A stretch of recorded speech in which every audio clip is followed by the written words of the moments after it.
Aí um dia no sindicato eu falei, ô gente, escuta aqui, deixa eu perguntar uma coisa para vocês. O que é comunismo? A gente tinha nossas diferenças de organização, a gente tinha essas diferenças todas, mas a gente conseguiu formar um coletivo que tinha uma unidade. Agora você tem medo? Tem medo, sim. Quem disser que não tem medo, tá mentindo. Tem medo. Agora você tem que vencer o medo.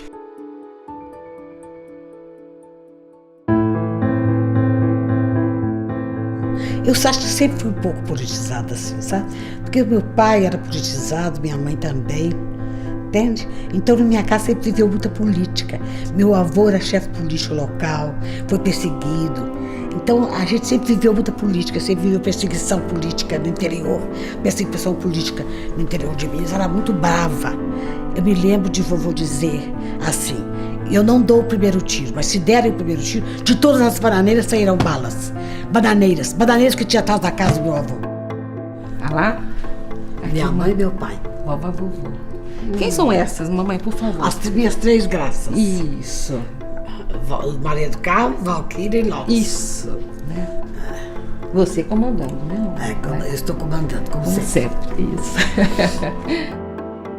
Minhas filhas sempre participaram de tudo na casa. Cada uma tinha obrigação, mensal ou semanal, não lembro mais como. A gente era um pouco diferente das outras primas, né? A gente podia usar vestido de alça, elas não. A gente ia ao cinema, matinê, elas não. Nadávamos, elas não. Ou seja, então eu me senti superior. Ah, senti. Quando eu era adolescente de 16, 17 anos, eu tenho uma turminha. E a gente ia tomar, dependendo do dinheiro, a gente tomava uma bebida melhor. Se não, era cachaça, Coca-Cola e pão com manteiga. Podia variar. E eu soube que ela, sem deixar eu perceber, me seguiu. Conversou com o povo do bar, percebeu que era a coisa mais tranquila do mundo e nunca deixou que eu percebesse. Eu fui descobrir isso muitos anos depois. E isso é respeitar, eu acho. Ela casou apaixonada, ela quebrou lanças para casar. Mas essa paixão não durou muito, então ela não teve um casamento feliz. Então ela sempre disse para nós que queria que nós nunca dependêssemos dos homens. Para mim o importante é que elas fossem felizes, escolhessem o que fosse. Elas tinham opção de vida, terem opção para ser felizes. Isso que era importante para mim. Casando ou não, o casamento não era essencial da vida, não. Como o papai sempre trabalhou fora de Belo Horizonte, ele ficava 3 semanas fora, vinha, ficava 5 dias em Belo Horizonte e voltava. Então, ela segurava o peão. Então, a bola estava com ela sempre. E ela seguiu à risca essa ideia, esse projeto de nos transformar em mulheres independentes. E ela era uma mulher que trabalhava. Mais do que trabalhar fora já era algo avançado naquele momento, né? Bom, além de trabalhar fora, ela era militante, ela era sindicalista, né? No sindicato dos ferroviários, um ambiente evidentemente masculino. E tinha 3 lindas filhas do barulho. Todas essas conquistas, elas hoje parecem óbvias. Não são. Escravidão, a economia vai ruir. Não pode, tem que continuar. Voto feminino, mulher não sabe votar, vai ser puro cabresto, etc. Salário mínimo, bancarrota. É sempre assim. Então, isso eu aprendi com ela também. Eles chiam porque estão perdendo alguma coisa. Ela participava das coisas na condição de líder sindical ou de mãe. Mamãe foi a primeira presidente da União de Servidores Públicos Federais de Minas Gerais. Quando surgiu, foi com ela na liderança. Ela criou com uma amiga do partido uma liga, um negócio chamado Liga Feminina, um movimento que envolvia mulheres, que coordenavam o trabalho nas favelas, era um trabalho maravilhoso. Nós éramos muito interessadas em que as mulheres participassem mais. Tinha uma companheira chamada Damastora, que lutava muito por isso. Ela pertencia ao Partido Comunista, eu não. A gente brigou bem. Então você tem que convir que com essa mãe a gente não podia ter dado outra coisa a não ser militante. Eu me engajei nas coisas nas quais eu me engajei por uma razão. Era lei natural. Tudo era muito discutido. E tinha uma missa, né, Lotes? Vocês iam à missa, depois da missa ia lá para casa, aquela discussão ferrenha de política. Tínhamos 2 grupos, o dos comunistas e o dos católicos, que era o meu grupo. casa era muito bem frequentada, né? Bem frequentada, pro meu gosto era. E era o único espaço que se tem notícia onde católicos e comunistas se davam bem. A Maria do Carmo era do PCdoB. Eu cheguei, inclusive, a fazer a cartilha, estudar na cartilha. Mas aí abandonei e fui para a Polop. A Polop era uma organização que fazia uma revisão da política reformista, assim por eles qualificada, do Partido Comunista Brasileiro. Mamãe, nessa, já era militante, já era líder sindical e era muito assediada, muito, principalmente pelo pessoal do Partido Comunista. E ela disse, a hora que eu entrar no partido eu desequilibro a minha relação interna. E ela dizia isso era muito claro, não vou me filiar a nada.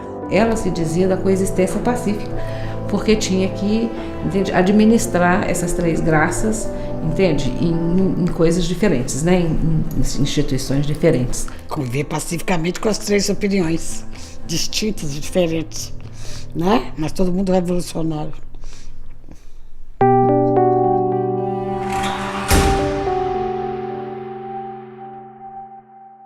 Quando o Brizola foi a Belo Horizonte, as marchadeiras, como a gente chamava, aquelas mulheres protetoras da moral dos bons costumes, tinham encostado nesse espaço chamado Secretaria de Saúde e Assistência, onde a mamãe fazia suas assembleias de faveladas. Elas encostaram próximo da escadaria, caminhão com pedras. E no dia seguinte, né, quando a gente pega o jornal, entende? Estou eu lá, toda ensanguentada e com aquela frasezinha embaixo, uma jovem de bela aparência, mas com um palavreado de baixo calão. Quase mamãe morreu. E eu fiquei tão desapontada, nossa senhora. Queria que falasse que ela era feia, mas que fosse educada, né? Com isso você vai ficando visado, né? Você vai ficando mais exposto, né? Em Minas Gerais, o Magalhães Pinto, que era o governador da época, criou uma coisa horrível, muito nazista, eram militantes que tinham porte de arma e andavam com braçadeiras. E por coincidência, o vizinho da frente era um desses caras. Eles ameaçavam pegar a Lotus e currá-la. Quando os meninos, os amigos, né, ficaram sabendo, ficou todo mundo em pânico e tal, então tem que mandar embora. Era novinha, 14 anos, bonita, né? Então não teve que sair de lá. Então, naquele mesmo dia, nós pegamos um ônibus e eu trouxe Lotus para o Rio. Tchau e benção. E acabou, nunca mais voltei para Paraná, nunca mais também vi a casa, nunca mais tive notícia de nada. Nem da minha boneca.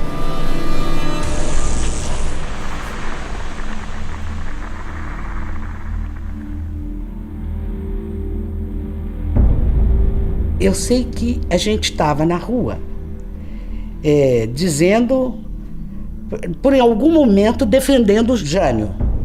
Até que alguém se lembrou quem era o vice. E nós, então, começamos a gritar, Jango, Jango. A polícia, então, aí não gostou nem um pouco. Polícia Mineira é dose, partiu para cima da gente. E eu tenho 1,54 m. O Juarez tinha 1,90 m. Penduramos um na mão do outro e ele me ajudou a fugir da polícia, que veio atrás da gente com tudo. E não soltamos mais a mão, começamos a namorar no dia, com a polícia, dando a sua efetiva contribuição. Foi assim mesmo.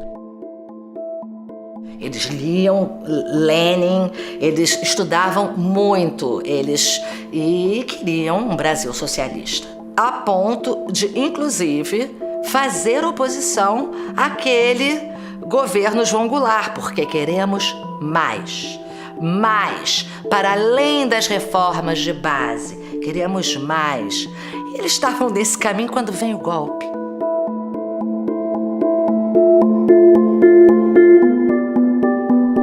Me esqueci. Eu fui presa. Eu me esqueci. Uma semana ou 10 dias depois do golpe, ela foi presa. Foi muito no começo. Gente, o que foi que aconteceu, hein? Depois que eles instituíram os atos institucionais, primeiro foram os políticos, acho que depois veio essas lideranças sindicais e tal, entendeu? Então, só por isso mesmo, ela era muito atuante e era temida. Mamãe foi uma pessoa que ela chegava em casa e dizia: hoje ganhei uma linda caixa de bombons. E a gente dizia: oba! Ela disse: não recebi, não posso receber.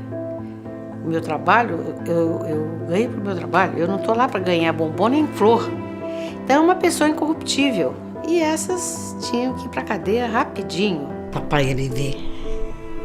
Mamãe não, porque mamãe ficou louca. Mamãe perdeu a cabeça. Isso acontece, né? Como é que uma família tradicional pode pensar que uma filha vai ser presa? Isso é um escândalo. E ela ficou 40 dias incomunicável. A boca seca, dá sede. A boca seca e dá sede. Isso eu me lembro perfeitamente. Que eu caminhava assim presa e tinha sede. Naquela época não tinha processo. Naquela época não tinha essa coisa. Você era preso, ou era solto, ou era morto. Você não tem para onde apelar. Quando as coisas são processuais, você segue o trâmite legal. Mas quando a coisa é arbitrária, fica muito difícil você agir. Então a coisa ficou estabelecida assim: eu no Rio, com Lotus, a Maria do Carmo em Recife, mamãe na cadeia e nós em casa. Quer dizer, foi a perda do chão total. O Juarez preso de um lado, mamãe preso do outro. Lotus num exílio no Rio de Janeiro. Isso é a coisa mais doida. Eu acho que a gente fica mais forte, porque é uma reação natural que a gente tem. É uma reação natural. Você não é covarda, não. Entrou como saiu. Sem processo. Isso é que é o mais inacreditável.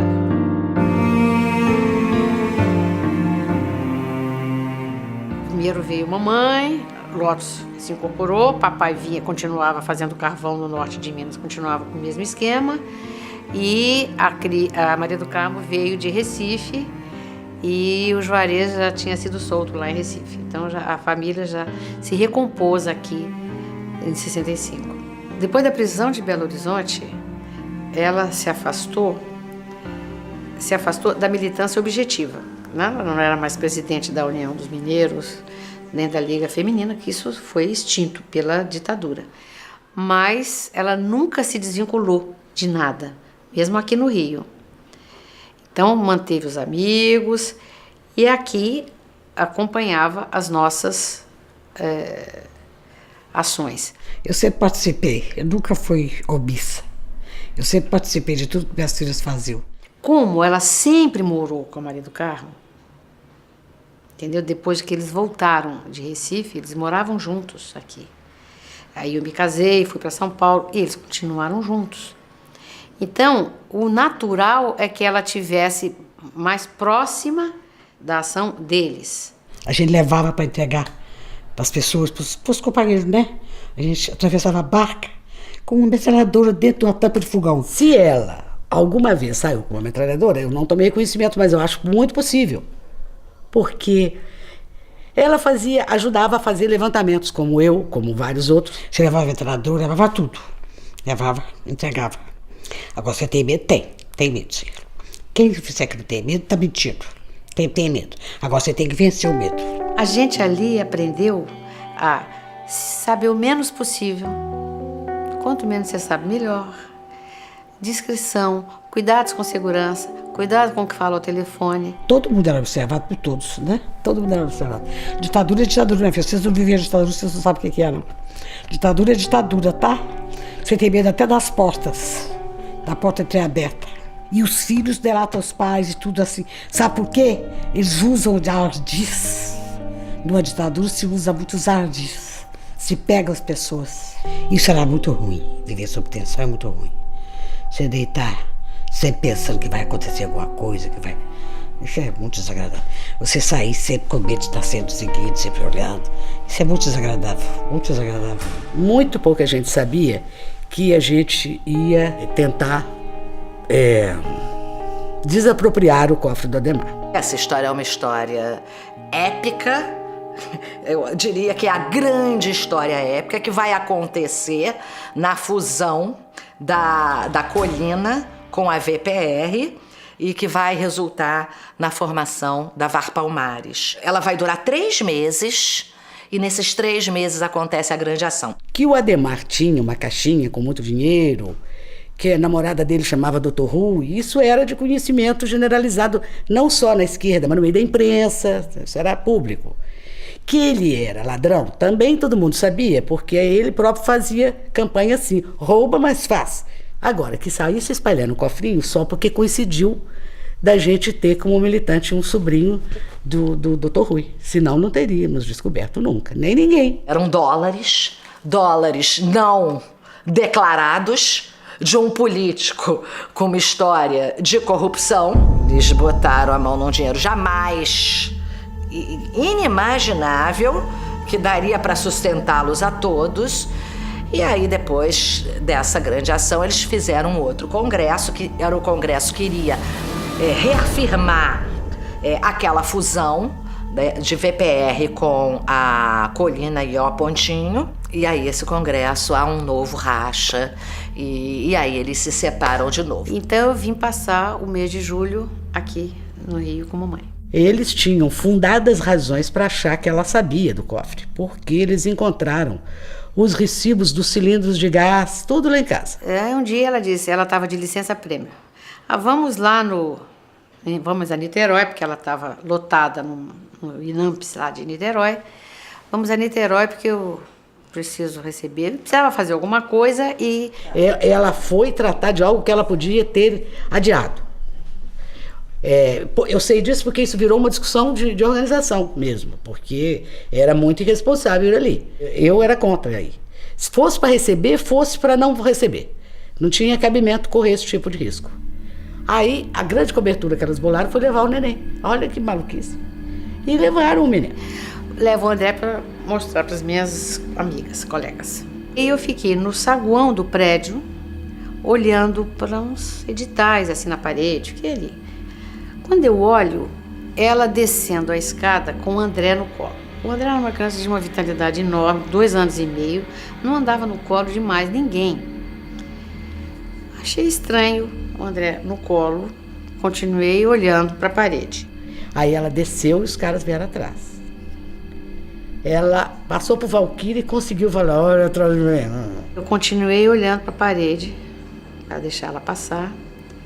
Aí eu olho e ela já estava na rua, na calçada, e eu começo a andar em direção a ela.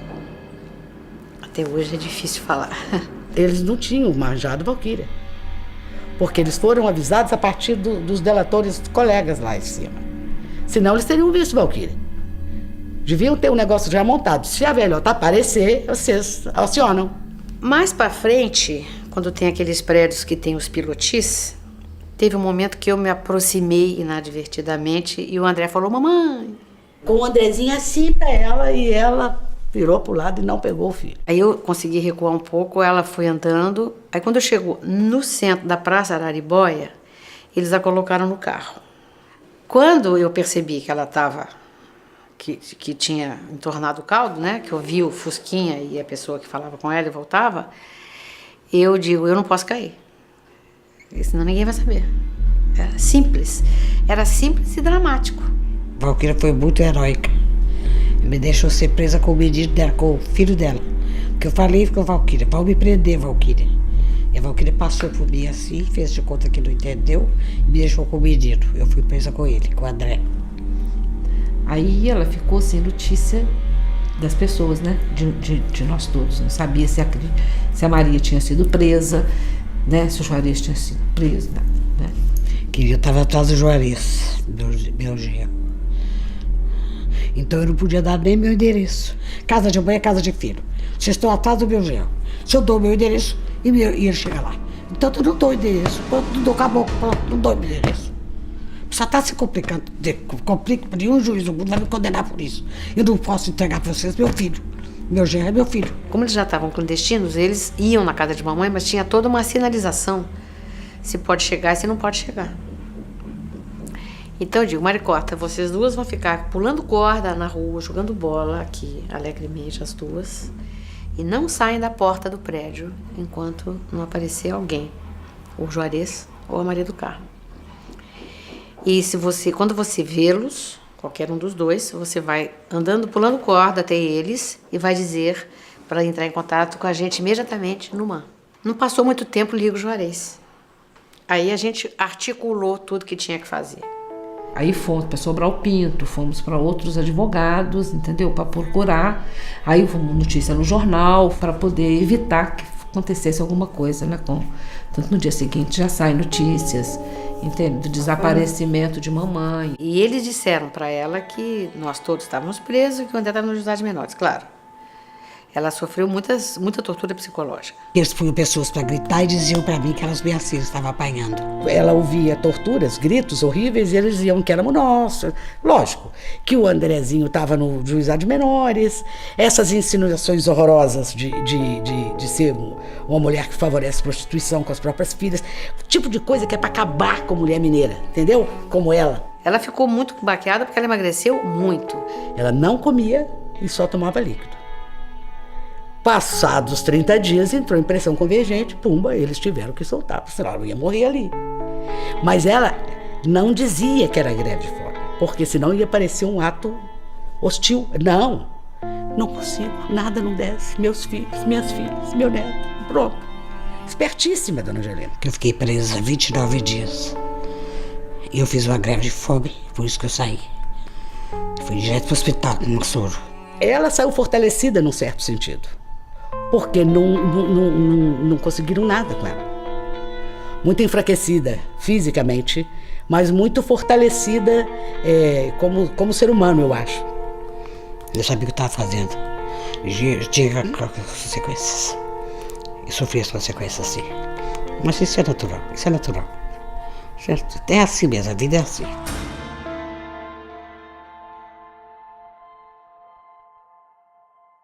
Então, quando o Juarez e Maria do Carmo são apanhados ali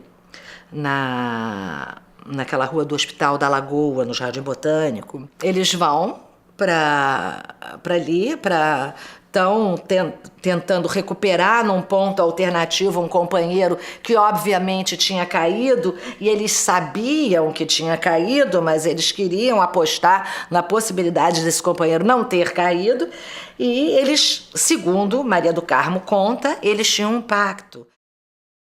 O Juarez foi das pessoas mais extraordinárias, mais despojadas, mais simples e mais honestas que eu jamais conheci. E para mim, o que ilustra bem todas essas qualidades foi quando eles usaram cianureto no colarinho da camisa. E aí eu disse a ele, você acha que vale a pena? Me explica essa história do cianureto. Não consigo aceitar isso. E ele disse, olha, as pessoas estão caindo, não dá para julgar as pessoas que são torturadas, você não tem como avaliar a reação de alguém que fala sobre tortura.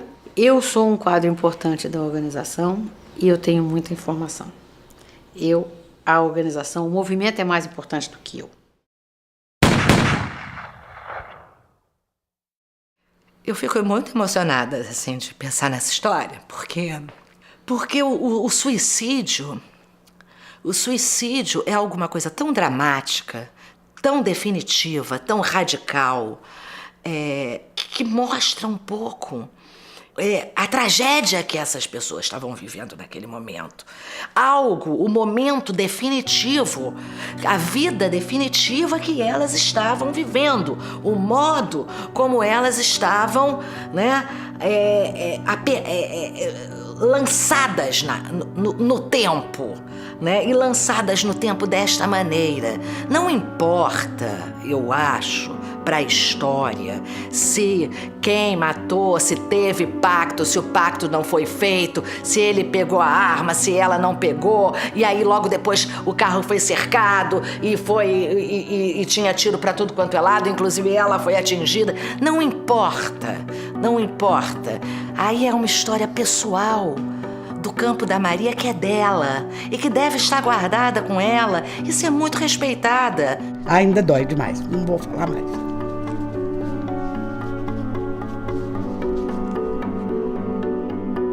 Importa que os jovens estavam também considerando a hipótese de morrer em nome de uma causa.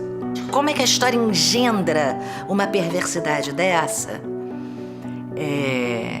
Essa é a conta que a gente tem para cobrar do período da ditadura militar.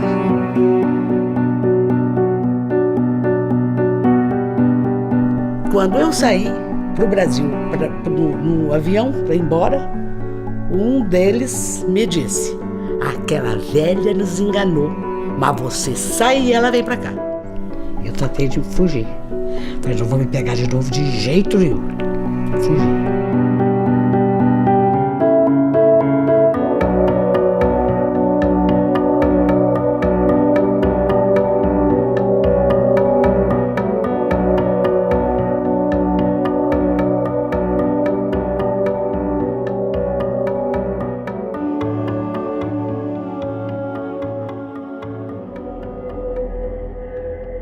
A gente tinha uma chacrinha, uma casinha dentro de um cercado. Não era, acho que tinha uns 200, 300 metros quadrados.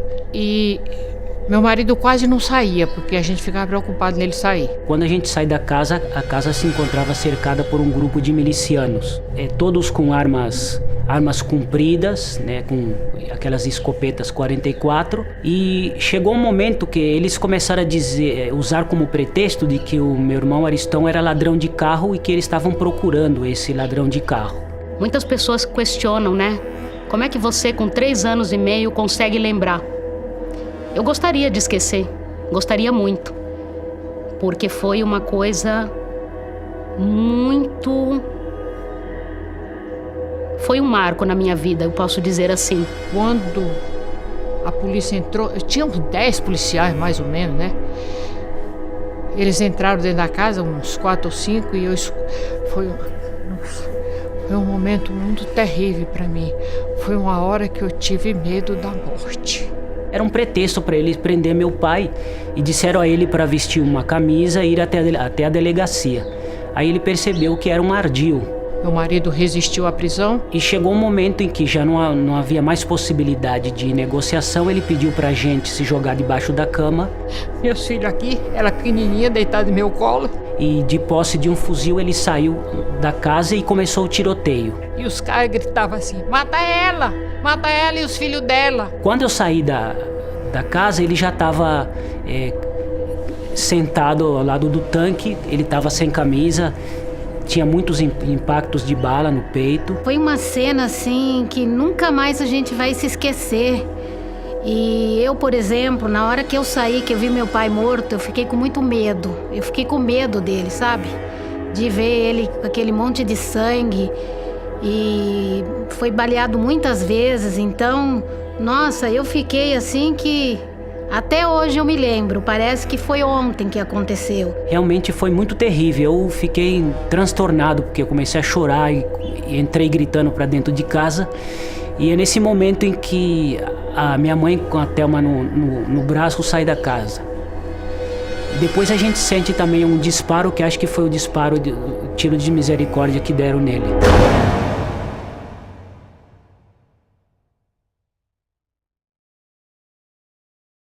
Ele não tinha religião, ele era voluntário da pátria, ele não tinha negócio de religião, ele não acreditava em nada.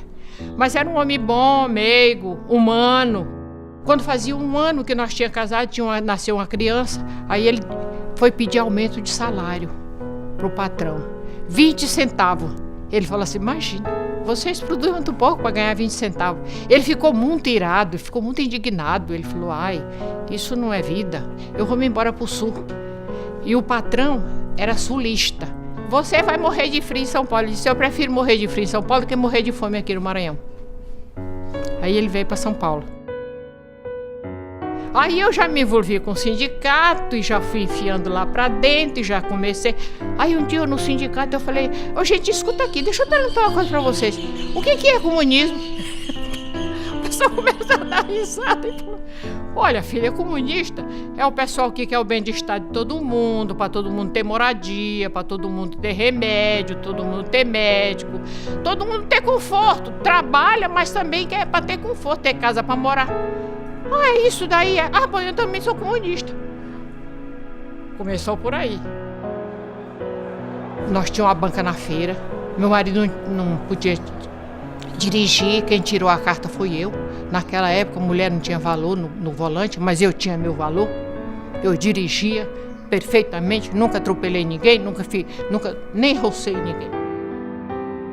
É que eu vejo as imagens, o pior é isso, que eu estou vendo. Damares e o doutor vieram através de Onofre Pinto para a organização. Naquele tempo ainda estávamos no MNR, anterior, portanto, à VPR. A VPR foi criada, inclusive o nome de Vanguarda Popular Revolucionária, quando foi dado, eu já estava na prisão. O Onofre também trabalhou numa fábrica depois de 64, quando foi cassado do exército, né? E foi ele quem trouxe Damares e Lucena. Como era uma família, era mais fácil deles habitarem uma casa com uma normalidade, dar uma segurança para aquilo que se passava dentro, não é? A dedicação, a segurança que nós sentíamos neles, é que dávamos a eles essas tarefas. Mas aí a coisa foi apertando, né? Prisões, assassinato, depois de 64. Como se diz, o pessoal ficando clandestino e nós na reserva com medo também, a gente tinha medo, né? Quando o pessoal começou a sair da prisão, em 67, 68, aí a estudantada foi para a rua, né? Muitos movimentos, e a gente ali também nos movimentos mais preocupado, né? Porque a gente sabia que a coisa não era tão fácil, né? Teve um pessoal que foi preso porque disseram que eles eram bandidos e eles estavam fazendo uma ação naquela noite, 4 companheiros. Aí prenderam ele, deram um pau neles, mas ele não abriu, ninguém abriu. Aí eles foram se recuperar na nossa casa. Nossa casa era assim, esconderijo. Levaram eles para lá, tudo machucado, tudo quebrado de pancadaria da polícia. Eles tinham fé, né? E passavam isso para nós, transmitiam esse entusiasmo, essa certeza de que nós poderíamos realizar, que estávamos no caminho certo, digamos. As armas que o Lamarca tirou do exército ficaram na nossa casa, na Lima e Silva. FAU. Vários FAU. E eu tive que limpar essa casa, esse aparelho lá do Ipiranga, onde eles moravam.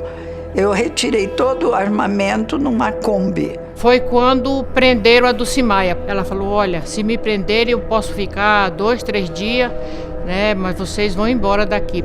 Depois, quando nós fomos para Embu-Guaçu, também tinha muitos revólveres que o pessoal desapropriaram uma loja de arma e levou, tava tudo lá em casa. E às vezes a gente ficava lá, mas a gente não... A gente ficava só nós dois assim, porque tinha as crianças, não queria que as crianças tomassem conhecimento, né, do que a gente estava fazendo. Porque eles eram pequenos, né? Era o casal de gêmeos e a Thelma, que era pequenininha. A gente tinha as coisas reservadas para as crianças não ficarem a tomar conhecimento.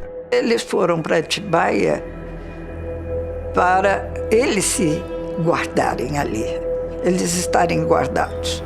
E que teria chance, logicamente, havia toda uma intenção de futura, deles atuarem, de terem ali um novo aparelho, com uma nova situação que poderia ser criada.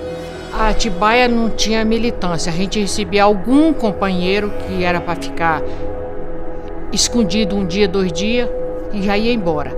Mas era muito pouco assim, não tinha muita amizade, a amizade ali era muito pouca. Mas tinha um informante da polícia.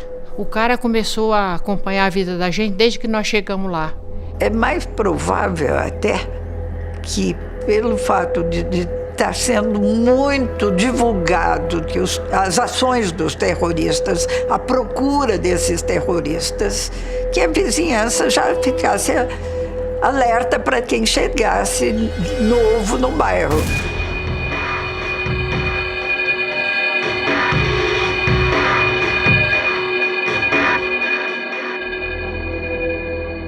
Tá vendo? Eu falava pra vocês que essa casa tinha um mistério. Eu não falava pra vocês? Vocês não queriam acreditar em mim. Vocês não queriam acreditar em mim. Então aí foi que eu vi que o homem era informante da polícia.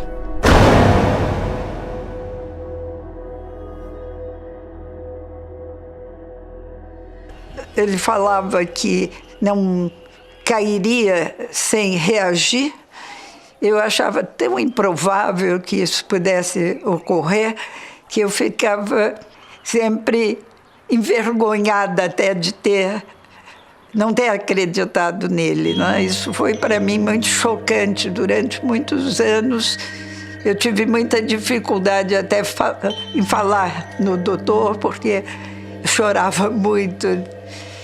Uma tragédia que ocorreu na família, que a ditadura causou e que esse trauma abalou a todos nós. Logicamente, imagino o que foi e tem sido sempre uma lembrança dura para todos nós, né? Naquele momento, passei de um estágio de criança inocente para ter que conviver com uma memória que eu não estava pronta, nem física, nem emocionalmente. Não só porque eu era uma criança, mas eu queria ter uma memória do meu pai, uma lembrança positiva, sorridente, aquele rosto que eu pudesse sonhar e lembrar. E o sonho que eu tinha era um pesadelo. É uma coisa que eu não quero, não posso e não vou esquecer. Imagine para uma criança assistir uma cena dessa. Posteriormente, a gente ficou encantuado na cama, e aí tinha aqueles que pediam para matar a gente ali mesmo, e mata e não mata. Depois, lá em torno das 6 horas da tarde, a gente sai da casa e a gente pôde perceber que tinha um cerco muito grande de toda a região. Então, cada não sei quantos metros até a saída do Jardim da Cerejeira, que é o nome do bairro de Atibaia, eles postaram um soldado do exército. Quando foi mais ou menos às 7 horas, eles me meteram num fusquinha, que meus filhos. Outro momento terrível também, que eu tive medo da morte, foi quando eles tiraram os filhos, tiraram a menina, até uma pequenininha do meu colo, e levaram lá para fora, e eles pegaram os 2 maiores e me jogaram dentro de um quarto. Ali eu tive medo de ser morta, porque voou de delegado em cima de mim, me espancando. Ali eu fiquei com medo de ser assassinada. Eu pensava em meus filhos pequenos, eu falava, meu marido já está morto, vão me matar. Há momentos em que isso me atormenta um pouco, mas eu tiro forças desse mesmo dia, desse mesmo momento em que eu presenciei tudo aquilo e fiquei atormentada, com muita dor de cabeça. Eu passei muitos dias chorando, e o fato de ter ficado longe da minha mãe, sempre que eu fechava o olho, eu via aquela cena do meu pai levando um tiro na cabeça. E eu queria muito que aquele momento sumisse, se apagasse. Mas era impossível, e é impossível até hoje.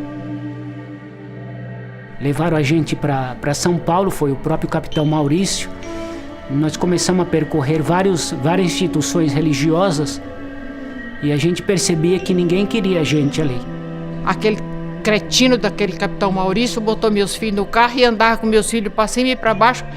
Onde é que eles iam ficar? Levaram, sabe aonde? Nas freiras que se põem de Maria Santíssima, as freiras, as irmãs de caridade. Nós olhávamos eles negociando com as irmãs, e a gente via que elas acenavam negativamente a cabeça. Não quiseram meus filhos. E elas me conheciam, que eu tinha trabalhado com elas, freiras. Botaram meus filhos para o juizado de menor. Lá eles foram sofrer. Molhavam até os colchão para deitar em cima. A cozinheira batia com a faca na cabeça da minha filha. Você vai fazer esse serviço aqui? Vocês são filhos dos terroristas. Olha, foi um sofrimento para meus filhos. E eu não sabia de nada disso, que eu também estava sendo torturada. Eu estava sendo torturada, não sabia onde meus filhos andavam. Primeiro eu estava separada da minha mãe, dos meus irmãos. Eles sempre cuidaram de mim, me protegeram, porque eu era a menor. E aí quando eu ia deitar na minha cama estava molhada. E vinham umas crianças e me judiavam, puxavam meu cabelo. E aí falava pra gente, olha, toma cuidado com esses aí, porque são filhos de traficantes, são filhos de drogado. E aí falava pros outros, olha, toma cuidado com esses aí, porque são filhos de terrorista. Então, tantas outras crianças tinham medo da gente, como a gente tinha medo das outras crianças. Então a gente ficava assim num canto assim, parecia que a gente estava se escondendo do mundo, porque a gente vivia apavorado com tudo e com todos. Eu falava, meu Deus, mas eu tô num lugar que só tem criança. E aí eu consegui perceber a dimensão da crueldade daquelas pessoas que estavam ali. E eu percebia que alguns não é que faziam aquilo porque queriam fazer, eles eram instigados a fazer aquilo. Então eu ficava com muito medo de estar ali, eu não via a hora de sair daquele lugar. Várias vezes eles foram me buscar lá no orfanato para me levar até em casa. E aquilo era massacrante para mim. Porque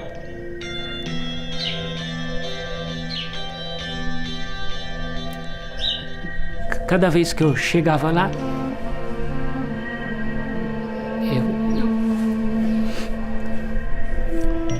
me desculpe, eu vi o sangue do meu pai. Um certo dia eles queriam que eu desse conta de um buraco que tinha no fundo do quintal.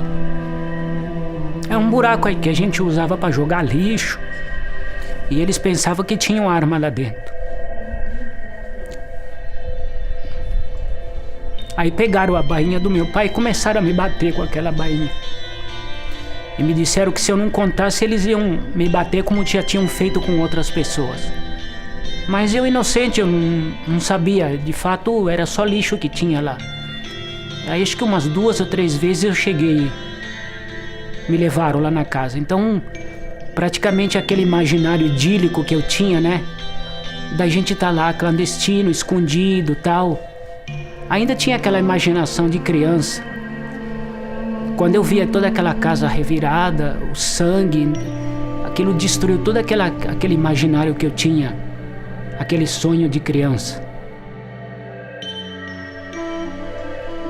E teve um momento que eu tive ódio deles. Eu não tive medo da morte, eu tive ódio, raiva.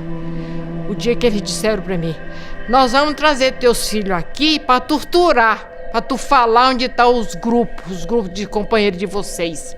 Eu vou trazer teus filhos aqui. E tinha uma socióloga presa junto comigo, que apanhava, aquela moça apanhava todo santo dia, aquela moça apanhava, coitada, tava toda preta, de pancada. O encontro, bom, 1970, né? Plena ditadura mais atroz. Eu fui presa com mais um companheiro e depois mais outros 2, mas a gente chegou na Operação Bandeirantes, eu e ele, e passamos pelo corredor polonês, né? Cheio de pancada, de chute, de tudo. E fui jogada num tipo de um quarto, mas fechado a chave. E lá tinha essa pessoa. Eu sei que aos poucos ela foi percebendo, né, de que as torturas estavam vindo sobre mim. Ela chegou a me dizer que para ela estava sendo um certo alívio, porque em vez de eles irem buscá-la lá, eles iam me buscar, né? Então eu passei a ser a pessoa procurada por eles em todas as sessões, né? E ela acabou me contando, né, que ela tinha sido presa, mas que eles tinham matado o doutor, que era o marido dela, na frente das crianças, né? Então nós tínhamos uma preocupação muito grande, né? Era aquela dor terrível, mas a dela ainda era onde estão as crianças, né? E aí um belo dia, a diretora, que chamava Valquíria, mandou buscar a gente, me deram um banho, me vestiram com uma roupa nova e me disseram que a gente ia sair dali e ia ver a nossa mãe. Aí eu realmente fiquei muito contente. E foi pela primeira vez, depois de tanto tempo, que eu vi a Denise. Estava muito magra a Denise. Vi a Thelma, porque nós ficamos em pavilhões separados nessa Celso Garcia. E fomos levados para o DOPS e chegamos lá, estava a Damares, muito magra, muito magra. Inclusive até a Thelma nem reconheceu, de tão demacrada que ela estava. Tinha um banquinho assim, tinha um basculante. Aí um dia eu subi, era mais ou menos 3, 4 horas da tarde, eu subi no banquinho e vi meus filhos lá embaixo, lá na Operação Bandeirante. Eu tive um ódio deles tão grande, mas tão grande, eu comecei a gritar. Eu gritava que nem uma louca. Teve um momento assim que parecia que eu tinha saído do meu sentido. Eu comecei a gritar, gritos horríveis. Aí daqui a pouco abriu a porta e eles entraram, veio uma freira, não sei de onde saiu aquela freira com um copo d'água, eu bati com o braço na freira, o copo caiu, eu falei, vocês querem me matar? Naquele dia eu tive ódio, eu não tive medo, tive ódio deles, trazer meus filhos para torturar. Quando ela disse filha, esticou os braços para mim, ela não conseguia muito levantar os braços para me pegar. E aquilo me espantou um pouco. Eu falei, mas será que minha mãe? Eu fiquei em dúvida. Eu não tinha voz de mãe, não tinha aquela ternura, não tinha aquela meiguice. Tinha na voz dela muito sofrimento. E eu acho que o momento que eu me lembro do reencontro, para mim, não foi um momento feliz. Eu fiquei aterrorizada. Pensei, quem é essa pessoa? Não era minha mãe. E o que eu me lembro mais ainda nessa relação com a Damares foi de que eu fui presa numa rua que, por coincidência, é onde eles encontraram a primeira carta do sequestro do cônsul japonês. E então eu fui interrogada. Eles não disseram que era um sequestro, mas a gente ouvia o entorno, aquela movimentação lá embaixo, né? Que o quarto ficava mais em cima. E eu disse, Damares, eu acho que teve um sequestro. O sequestro praticamente foi idealizado para salvar o Mário Japa, que naquele momento estava sendo muito torturado, e tinha Damares, que era a mulher do companheiro que tinha acabado de ser assassinado e estava numa condição desesperada na cadeia. Não se sabia se eles iam matar ela, o que eles iam fazer com os filhos, porque os filhos já sabiam que eles tinham entregue para esses orfanatos aí, e que as crianças estavam muito mal. E eu disse, Damares, eles vão tirar você. Ela falou, mas eu não sou uma pessoa tão importante. Falei, você é muito importante, você era a esposa do doutor, né?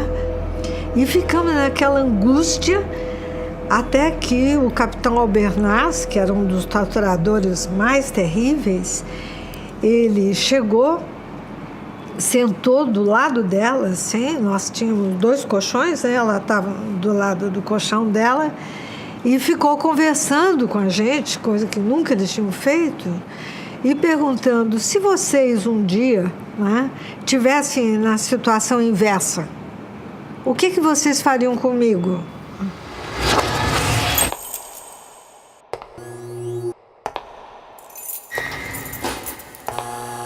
Fui muito torturada. Apanhei muito, muito mesmo.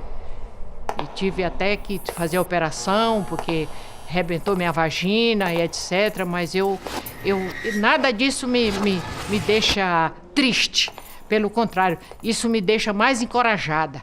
Que eu tive coragem de enfrentar como se diz, a repressão e a violência do próprio ser humano, da ditadura, dos governos, de gente sem pudor, gente sem dignidade, gente sem respeito ao ser humano.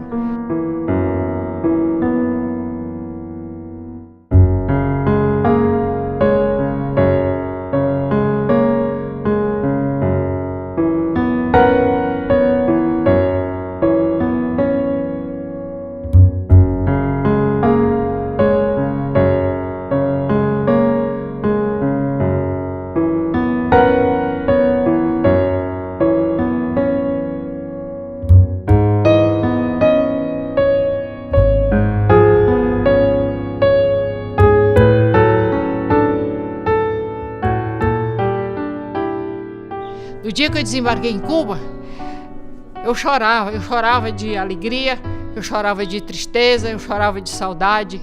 Eu não sei de onde eu arrumava tanta lágrima. Do saudade do meu filho que tinha ficado no Brasil, vendo meus filhos pequenos, sendo bem recebido em Cuba, aquele carinho, aquela solidariedade. Saudade do meu marido. Ele falava que queria ir para Cuba trabalhar, porque começou a sair os técnicos. Como ele era um homem muito inteligente, né? Ele falou, eu quero ir para... Nós queremos... Ele falou assim um dia para mim, eu queria tanto que nossos filhos estudassem em Cuba. Eu falei, como? Imagina só. Isso era 62, 63. Eu falei, imagina, se nós não conhecemos ninguém, o que nós vamos ver em Cuba? Mas eu chego lá, eu trabalho, eu sou mecânico. Deu a vida para os filhos estudar em Cuba. Foi muito bom. É triste, mas foi muito bom. Eu agradeço o povo cubano. Eu não tenho palavra para agradecer o povo cubano o que fizeram para mim. Eu não tenho palavra. Foi o céu aberto.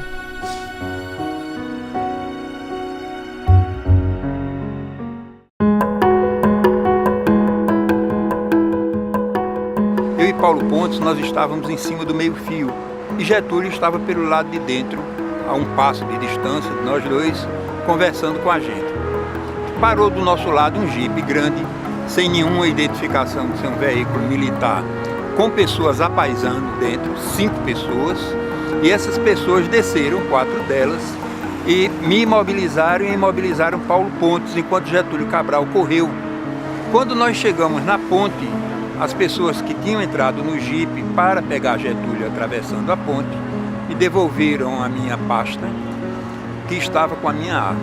Eu então abri a pasta com a mão esquerda, saquei o meu revólver e atirei nas 3 pessoas que estavam na frente. O primeiro tiro que eu dei pegou no sargento da aeronáutica, que morreu. O segundo tiro perdeu-se porque a pessoa ouviu o primeiro disparo e voltou-se, tirou a cabeça da linha de tiro.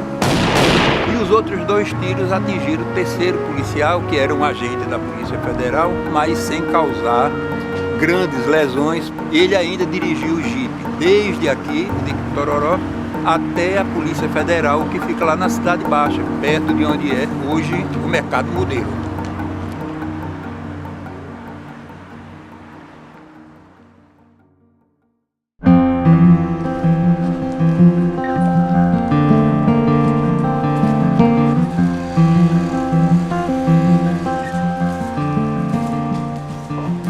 Nós chegamos aqui no Forte do Barbalho no dia 29 de outubro de 1970. Nós viemos da Polícia Federal, onde nós estávamos desde o dia da minha prisão, 27 de outubro, e onde nós já havíamos começado a ser torturados. Esses locais aqui eram as celas onde nós ficávamos presos. Na primeira delas, funcionava uma alfaiataria que cuidava da farda dos militares que serviam aqui no quartel. A segunda cela era ocupada por Paulo Pontes, essa terceira por mim, em seguida por Disseu Regis e a última por Emiliano.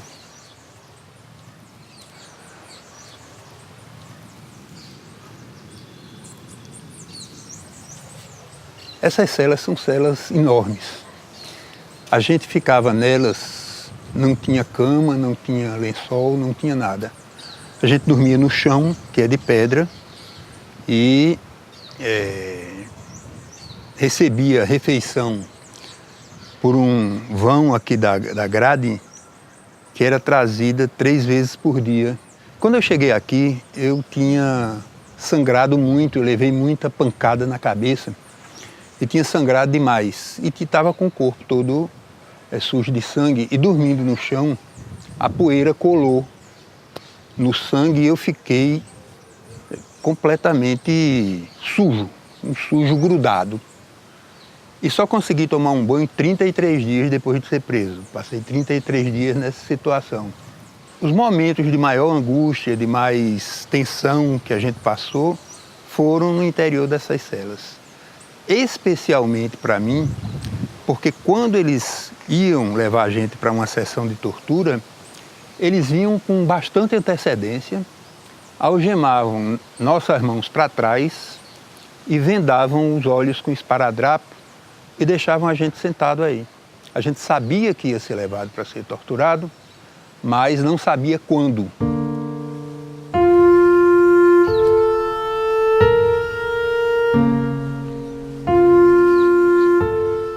E aí na frente a rampa, né? Quando a gente começava a subir a rampa, que a gente era seguro por 2 soldados, por conta do esparadrapo que vendava os olhos, o sinal de que a gente estava indo para a sala de tortura é quando começava a subir a rampa, essa rampa aqui.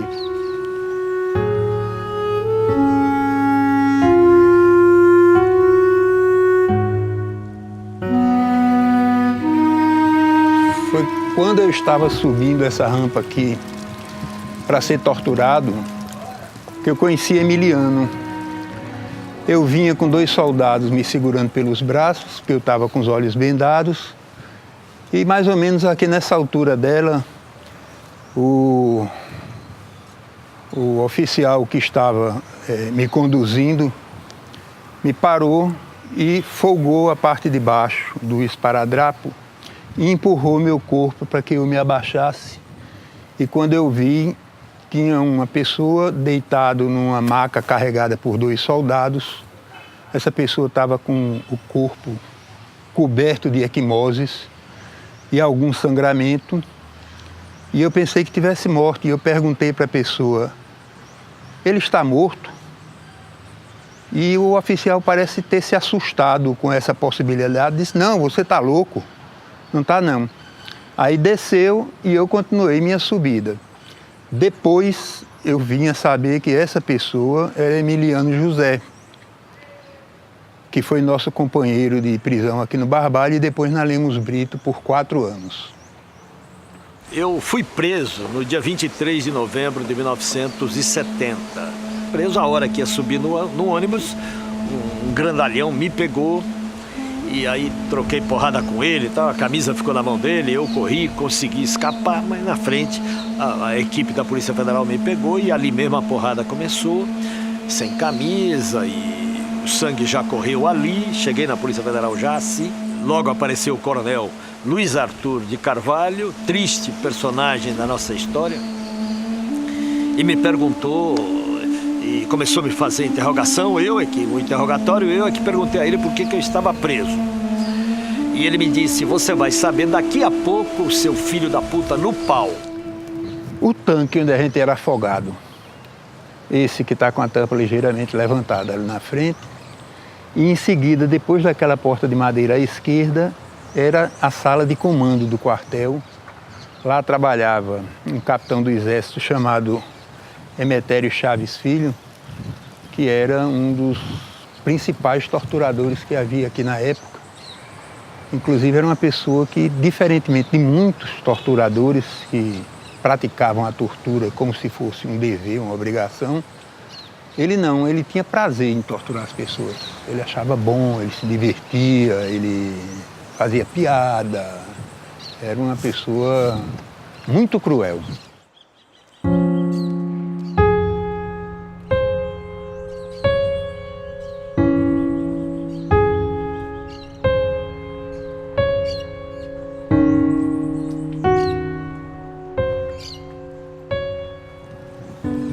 Então aqui era o local exatamente onde a gente era torturado. Sempre de forma alternada. Vinha um, descia, depois vinha outro, descia, depois vinha um seguinte, descia, e assim ia. Aqui era a entrada da sala de comando. Aqui tinha uma antessala, onde ficava um militar, e em seguida tinha a sala do capitão Emetério, e dobrando à esquerda tinha uma outra sala que era o local onde eles montavam o pau de arara, onde estava o telefone para dar choque elétrico, cacetete para bater, todo o instrumental que eles necessitavam para a prática de tortura. Então aqui, nesse ponto, era onde as pessoas eram torturadas.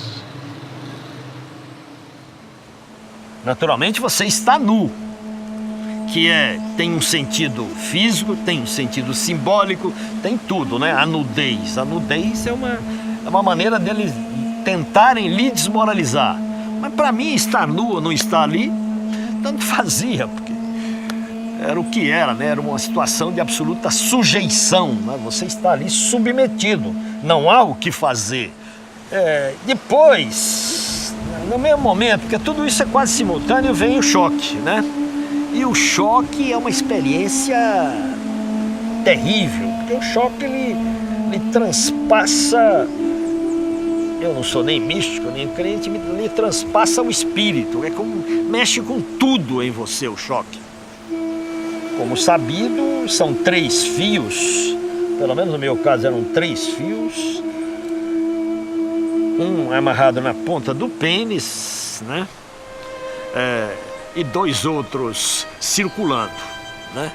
Então, é imaginar o que é que isso ocasiona no corpo, que, como disse, pede, pare com isso, e na alma, que diz, você não pode entregar ninguém.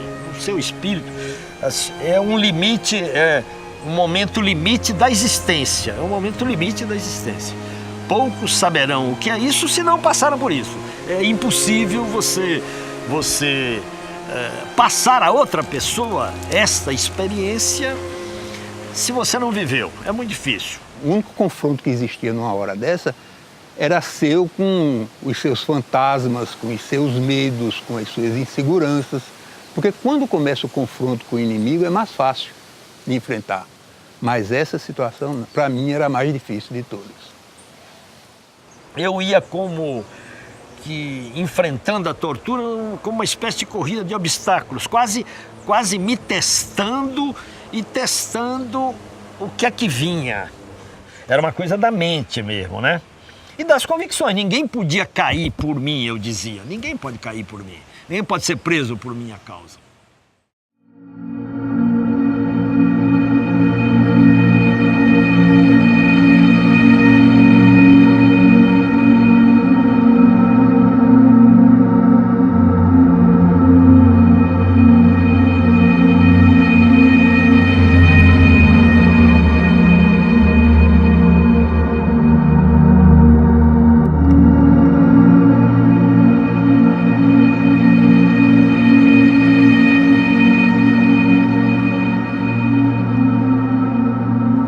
Aí em cima é o início da Galeria F, quando se dobra à direita. A Galeria F tem 20 celas e essas 20 celas, na época, foram ocupadas pelos presos políticos. Eu fui um dos primeiros a chegar lá na Galeria F e foi lá que encontrei Teodomiro. Algum tempo depois veio o Sano, que estava preso em São Paulo, tinha sido preso 1 ano e pouco depois da minha prisão, e nos reencontramos todos na cadeia. Foi nessa cadeia que eu conheci Theo, né? Um garoto, um menino, praticamente. Nós todos éramos garotos, mas ele era muito jovem, né? Ele teve um apoio muito grande quando chegou. Havia um sentimento de fraternidade muito grande. A palavra é essa mesmo, fraternidade. Porque você às vezes discordava tremendamente do seu companheiro de prisão, mas você tinha uma relação de fraternidade, uma relação de muita solidariedade. A gente conviveu dentro da Galeria F, com companheiros de várias organizações, tivemos a oportunidade de discutir várias visões revolucionárias que antes não tínhamos tido. Era uma escolha meio marcada assim por um traço meio clubístico, né? Você é do BR, você é do MR8, você é da LN. E muitos de nós tinham um pouco conhecimento, né? Dos fundamentos das outras organizações. Lá dentro a gente teve chance de poder estabelecer, né, uma comparação, um estudo um pouco mais detalhado, o que nos fez compreender como nós estávamos errados em nos dividirmos tanto. A gente tinha nossas diferenças de organização, a gente tinha essas diferenças todas, mas a gente conseguiu formar um coletivo que tinha uma unidade e uma solidariedade extremamente aguçadas. Era uma coisa muito bonita.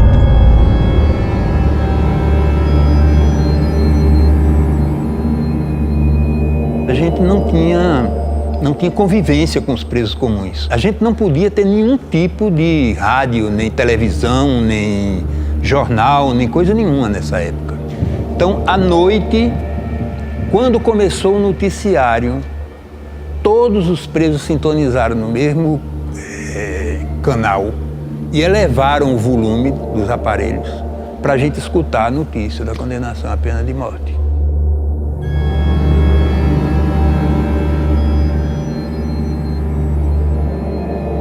A ditadura, ela, a cada passo que a situação endurecia em relação à esquerda e em relação à repressão, ela também promovia novos sistemas jurídicos. Então, em setembro de 69, ela editou uma nova lei, chamada outra Lei de Segurança Nacional, que previa a instituição da pena de morte para os chamados crimes de sangue. E nesse caso, então, ele foi condenado à pena de morte. Isso foi no início de 71 e eu, com toda a sinceridade, nunca levei a sério a possibilidade de ser executado. Nunca. Nem eu acho que ninguém aqui que convivia comigo na Lemos Brito levou a sério.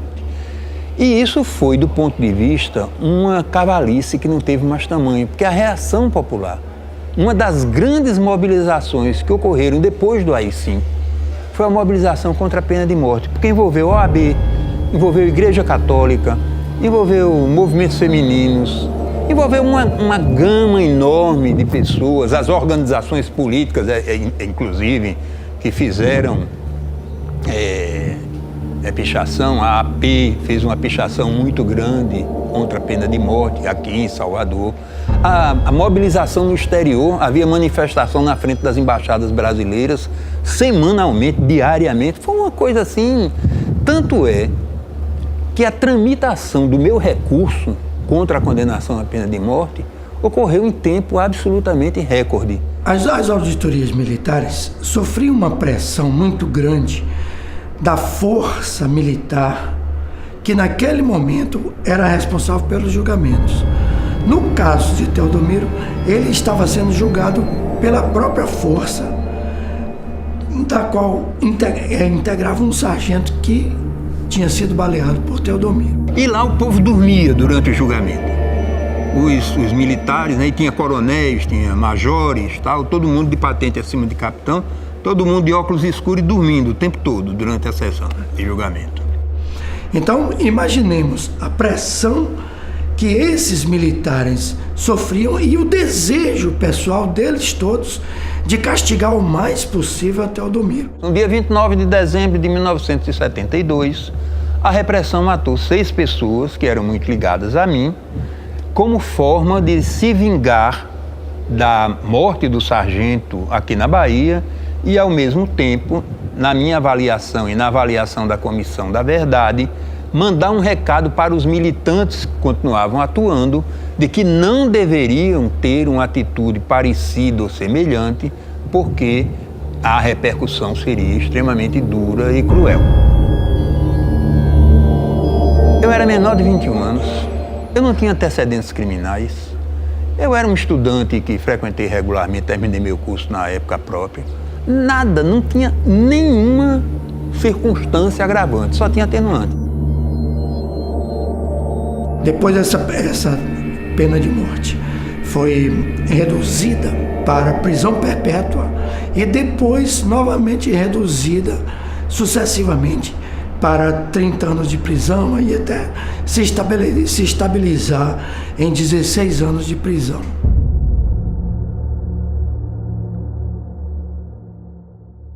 Em 1979 veio a anistia, só que ela não era muito clara a respeito de quem deveria ser anistiado. Bom, Teodomiro ficaria por ter se envolvido num crime de sangue, como diziam eles. Theo ficar sozinho na penitenciária, com os inimigos que tinha dentro da estrutura política e repressora do Estado. Isso era um convite enfim, a um assassinato, a um desaparecimento, enfim, a uma tragédia. E aí, na época, eu tinha um amigo que era jornalista, chamado Scariz. E Scariz me contou veio aqui na penitenciária e me contou que ele estava fazendo uma entrevista com o Antônio Carlos Magalhães e um grupo de outros jornalistas. E que depois de terminada a entrevista, Antônio Carlos Magalhães, conversando em off com eles, fez o seguinte comentário que as pessoas que estavam lá ouvindo.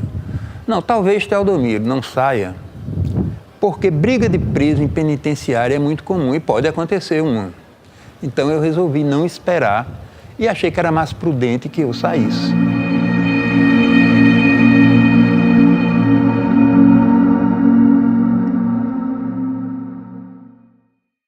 Era importante garantir a fuga de Theo, mas era importante também transformar aquela fuga numa derrota da ditadura. Então, eu levei em algumas reuniões, eu tive que discutir com ele. Foi uma discussão difícil. Nós, inclusive, ficamos até meio que atritados, né? E era compreensível isso, porque nós propunhamos que ele fosse para uma embaixada. Porque na embaixada nós teríamos condições de promover um amplo debate público sobre a condição de um preso político numa embaixada, num país que supostamente já concedeu anistia. No dia da minha fuga, eu deixei a penitenciária às 6h30 da manhã para sair do prédio antes da troca da guarda. Eu tinha deixado uma muda de roupa, uma roupa nova, moderna, da moda, mais um barbeador, porque eu usava barba naquela época, como uso ainda hoje, só com uma barba preta, que modificava o meu rosto ainda mais.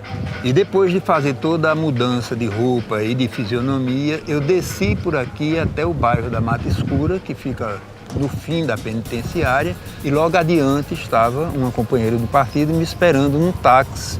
E ela então me pegou e levou para o Campo Santo, que é o cemitério, o nome do cemitério aqui de Salvador, e do Campo Santo, então, a fuga começou para o interior do estado.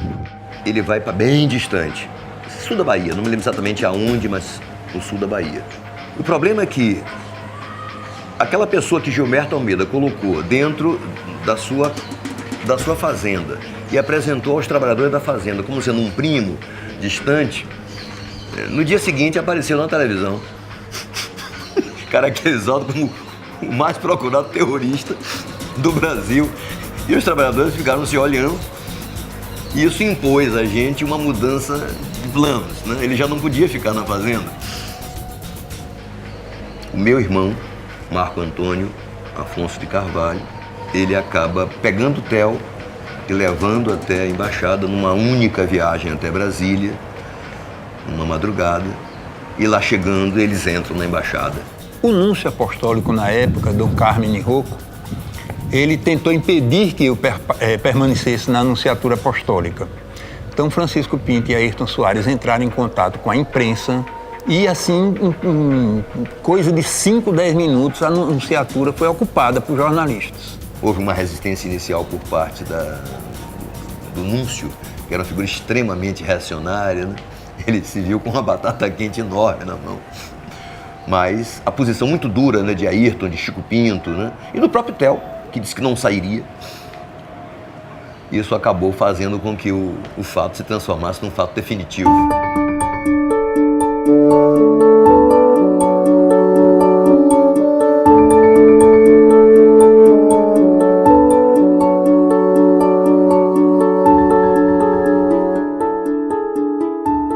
A experiência de viver numa prisão, que eu não desejo para ninguém, mas que infelizmente para a gente aconteceu.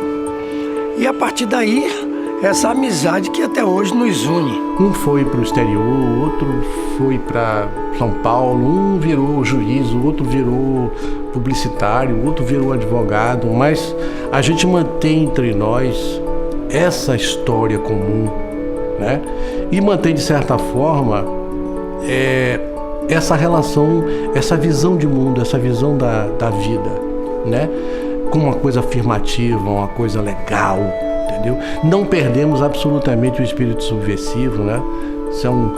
São jovens subversivos, adultos subversivos e agora velhos subversivos. A liberdade dos companheiros aqui, cada vez que um deles saía, era uma alegria assim que você não pode medir. Enfim, nunca deixamos de manter essa amizade que nos une e que isso eu considero que tenha sido uma das coisas mais importantes que fermentamos e criamos aqui na penitenciária. Roland Barthes dizia que o prazer não é um privilégio da direita, né? Então a gente brigava muito por ter na cadeia, né, um sentimento de que não devia absolutamente abrir mão de coisas bobas. Por exemplo, tomar sol. O sol é uma coisa muito, muito gostosa. Aqui era onde a gente gritava, olha o sol, e o outro respondia, olha a lua. Era um grito assim, gritava, olha o sol, o outro respondia, olha a lua, e os presos respondiam, né? Os presos também respondiam. Os presos lá de baixo. Assumiam. Era uma brincadeira nossa, olha o sol, olha a lua. Acho que a gente esquece as coisas ruins. Não deve guardar coisas ruins da vida. Não faz bem para a pessoa ter sentimentos negativos. Então, essas coisas que provocam sentimentos negativos, elas devem ser esquecidas. Não esqueci todas porque há algumas que devem ser lembradas, como, por exemplo, as perdas que a gente teve ao longo dessa luta. Essas a gente não pode esquecer. Os crimes que foram praticados, isso não pode ser esquecido, né? Isso deve ser, pelo contrário, lembrado sempre, porque é a lembrança do que aconteceu que impede que eles voltem a acontecer. É um dos fatores que podem impedir a repetição dos mesmos fatos.